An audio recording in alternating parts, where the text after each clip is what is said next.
Welcome back to Used Bike Reviews. Driving a car is really nothing like riding a motorcycle. A car, you're surrounded by a steel structure with windows. You watch the scenery pass you by as you feel the cold air conditioning. In a motorcycle, nothing like that. You're immediately transported into the environment. You become part of the scenic experience. So what do you do if your scenic experience isn't all that exciting? What do you do if the roads around you are straight like these? As it turns out, there's an answer to this problem, and it might be closer than you might think. All you have to do to find serene motorcycling pleasure is to take a turn down a road like this, with a bike like one of these.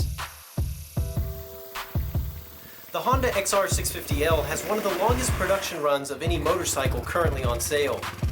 This bike was originally conceived for the 1993 model year.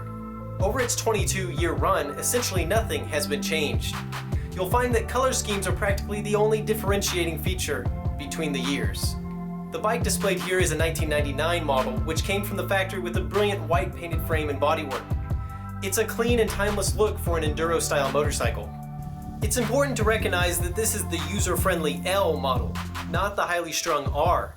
On paper, the differences between the two are staggering, but in the real world, the L is the one that will get you through Baja and then back home again.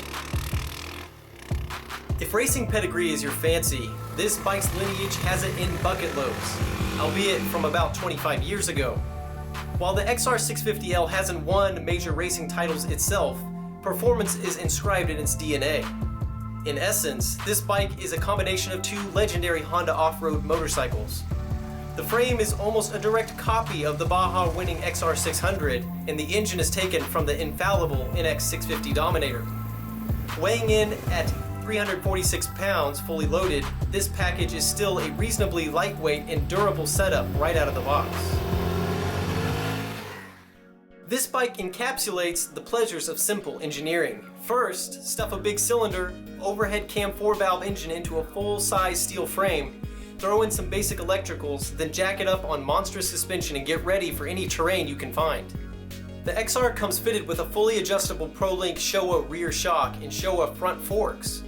These components combine for a staggering 13 inches of ground clearance. As standard, the L comes fitted with a multitude of emission control devices. These range from a fresh air pump mounted to the left side of the engine, a restrictive exhaust, and a lean carburetor setting. While power is adequate in this form, many owners will choose to uncork the bike, which involves removal of all of these systems, among other modifications. If you desire your bikes to be all original, keep an eye out for these changes. Typically, these modifications do not hurt the bike, and often they can add a considerable amount of power. The XR is a fairly maintenance-free motorcycle. However, oil changes come more often than you might expect. If you do the work yourself, expect to create a decent-sized mess when draining the oil, as this bike has two drain plugs and an enclosed paper element oil filter. The 644cc engine is an air-cooled unit, putting out a horsepower figure around the 32 mark. Torque is about the same at around 30 foot-pounds.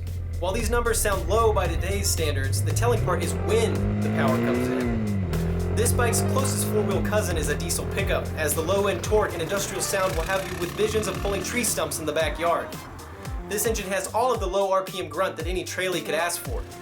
A majority of the torque comes in at around 3,000 RPM, but still exhibits plenty of top-end power to allow for interstate jaunts above 70 miles per hour. However, an interstate cruiser, it is not. The engine is fairly buzzy at speeds above 65 miles per hour with the stock gearing. The XR only has 5 speeds, and on the highway you'll find yourself hunting for that elusive 6th gear. The standard knobby off-road tires can prove to be quite unstable at higher speeds, and asphalt riding will eat through them before you can even pull out your wallet. If you think you'll be spending most of your time on road, I advise you to invest in some hybrid dual sport tires. The big XR is able to return a solid 50 miles per gallon if you keep your wrist out of the throttle. However, I averaged about 38 miles per gallon while riding a bit more spiritedly.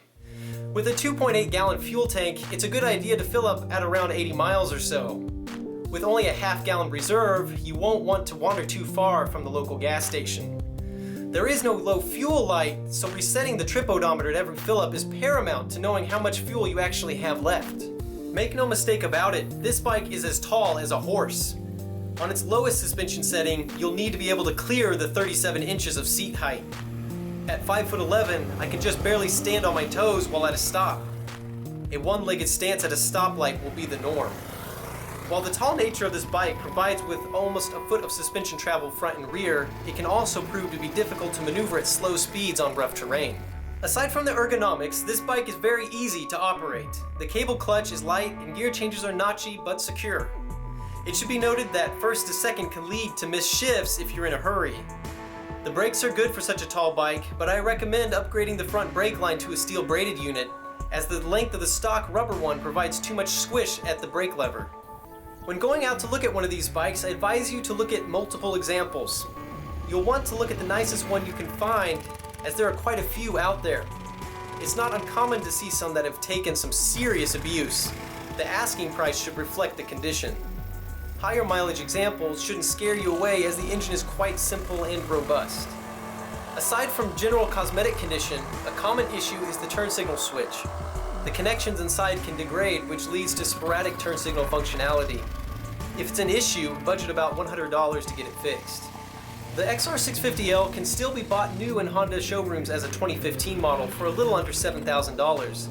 But frequently, equivalent clean used examples come up on the market for around $3,000 or less. In terms of full-size dual sports, the old XR is truly a steal.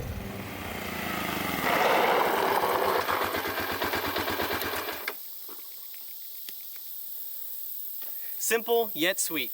This bike provides all the upsides of a larger motorcycle, but none of the expensive downfalls. Now you have to excuse me while I get back to riding these country roads. Thank you for joining us this time on Used Bike Reviews.